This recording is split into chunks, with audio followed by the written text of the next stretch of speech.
As all you friends, welcome to our channel once again. So once again I am here with another collaboration session with an IELTS expert from Australia. His name is Mr. Beyden, and you'll find the details of Mr. Beyden in the description box. Mr. Beyden will be sharing his top 5 tips for IELTS writing. So let's directly move on to the video session.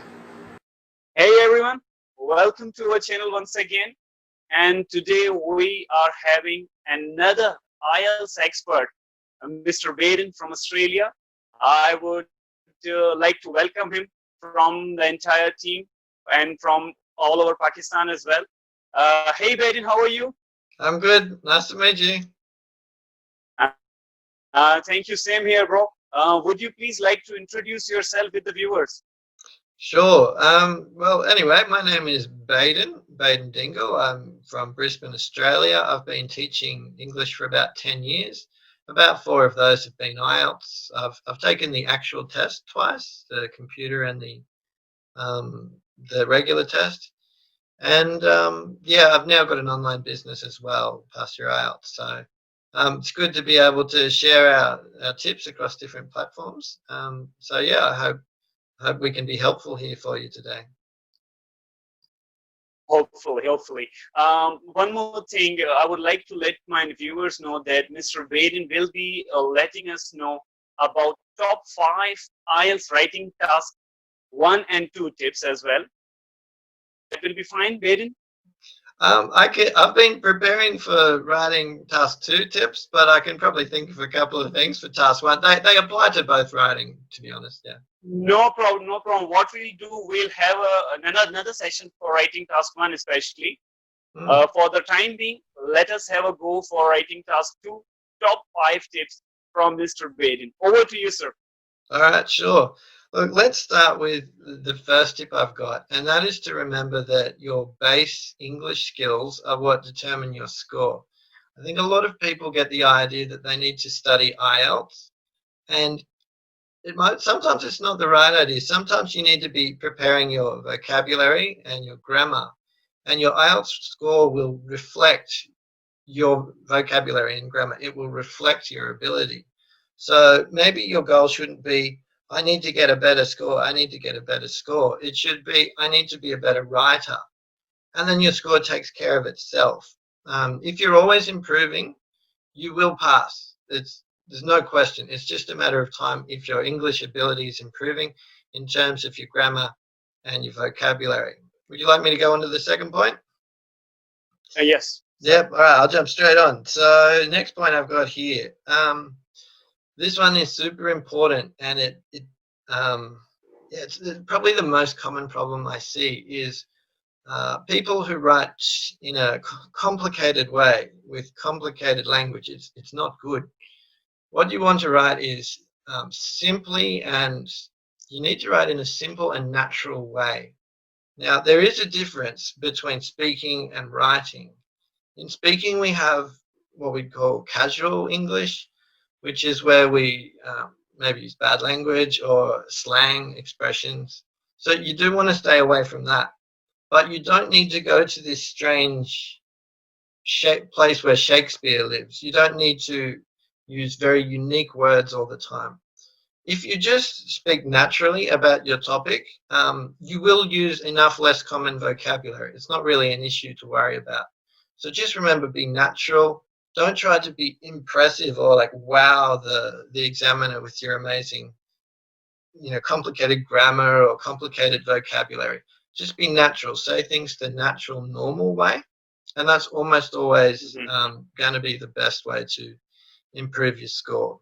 So that's point number 2: is be simple and be natural with your writing. Perfect. Well, let's go to number 3. Okay, what have I got for number 3? Sure. We've got, okay, not too long. So sometimes I get clients, they send me in essays and they're like, oh, 450 words. And I'm like, oh, no, don't make me read this. There's no need to write 450 words or, even 350 is pushing it. When you practice, around the 270 to 300 word mark. If you write too long, then you're just taking away from your task one, you're taking away from your editing time.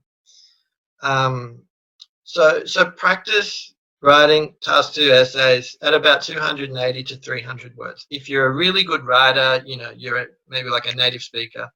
If you go to 350, it doesn't matter. Okay, you're not getting punished, but practice to be around the 280 to 300 word mark. That should be enough to say what you need to say. So it's number 3 is don't write too much. Next one, number 4, is a very simple point, and that is to edit your writing. When I write my essays, I always have to edit at the end. I have to read it through again and check, because I always make mistakes as well the first time through. So I get some students and they'll write, and then never read their essay at the end of it. That's partly why you don't want to write too much. You need time to go back and edit. And the next question is, what do you edit for? Edit for the simple things. Edit for S on verbs, S on nouns, singular, plural. These are this articles is the other one. The really simple things. Right. You can just check through all your verbs and all your nouns. Check for plurals and articles, and that'll make a big difference if you can clean those up. So that's number 4, is make sure you edit, and edit for the basics. My last idea would be to make sure your position is very clear. Too often I read essays where the position, I get to the end and go, so what do you really think at the end of all this? These are all about what you think, okay? So don't go, on one hand there's this, on the other hand there's this. So in the end, it rolls both ways. To take a position on something and persuade the reader to agree with you. Okay, if you think, oh, this is my position, go and get the reader to change his mind and agree with you.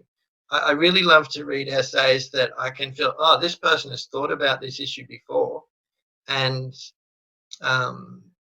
they're trying to like really grab my attention and really get me to agree with them. And so always be very clear with your position. You can say I. There's nothing wrong with using the pronoun I in IELTS.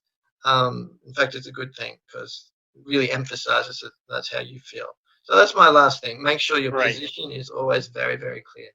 And that's my 5 tips. Okay, so I'll just summarize them for you. I've got them written on my hand, so I'll write them again for you. Sure. Yeah, build your base English skills. All right, that's your foundation. Your score will take care of itself if you're always building your base English skills.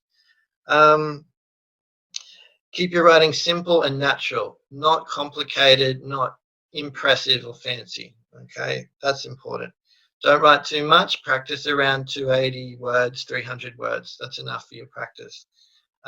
Make sure you edit for things like singular and plural and articles. And lastly, make sure your position is very clear. Don't let the reader be unsure of what your position is at the end. Okay, so they're my top 5 tips. Yeah, hope you Perfect. hope you like them. No, these were really impressive and awesome tips which students must adopt. But I do have one question from you, because most of my students, as they are Asian people, and what they are supposed, it is related to your part number 3, the point 3, which you described, that try to use lesser words, maybe around, try to figure out your essay within 280 to 300 words. Now, being their problem as a non-native speaker, they find it difficult to, express their ideas within shorter, words, within shorter period of words. So what is your tip that how can they improve this? Because they think that the more they write, they can be more expressive. They miss the connector point of the sentences. So how should they improve this? So this is the question from our side. Yeah, well, that's a really good question. So what I usually start with is, because I have students that do that, they write 400 words and they're like, I don't know how to say this in less than 400 words. So usually I go, okay, look at your paragraphs. What could you take out and still keep your meaning very clear? Often the introduction probably has a sentence that doesn't need to be there. maybe some background statement that isn't really needed, because the paraphrasing is fine. So often there's one that can go from the introduction. Often there's maybe like a paragraph conclusion sentence that seems a bit formulaic and didn't really add anything. So maybe that can go. Maybe this point wasn't so good. Maybe get rid of that. Maybe you said something twice, two different ways in two sentences, and you could have said it in one. So what I do, I actually do this lesson with them sometimes is, all right, take out all the things that, and take out what doesn't have to be there and see what you've got left. And usually, you're left with about 300 words. That's usually what happens. But You're right. it's a matter of, identifying, okay, what doesn't need to be here 100%. And you won't get a better, what you can write in 300 and 400, your score will be the same. Okay, you're giving evidence of your work, and I can see in 300 words what your score is going to be. 400 words is going to be the same thing, with less time for editing. Perfect. Beyden, so it was really an helpful kind of video session with you, which I am really thankful to you for your time and the way you have explained everything to IELTS aspirants throughout the globe. Hopefully, we'll be disturbing you for another video session with us, because those tips will require again and again from your side.